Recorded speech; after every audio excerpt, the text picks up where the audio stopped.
পশ্চিমবঙ্গের অন্যতম একটি জাগ্রত মন্দির হল হুগলি জেলার হংসেশ্বরী মন্দির।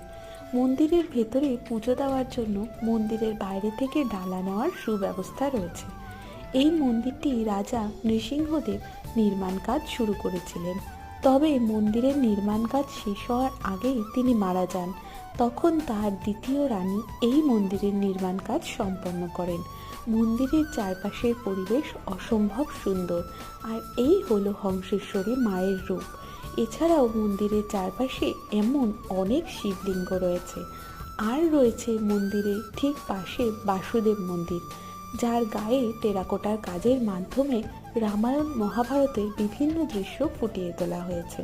মন্দিরের চারপাশের বাগানে এত সুন্দর সুন্দর সব ফুল গাছ রয়েছে যে ঘুরে দেখতে ভীষণ ভালো লাগে। ভিডিওটি ভালো লাগলে সাবস্ক্রাইব করতে প্লিজ ভুলবেন না। সকলে ভালো থাকবে।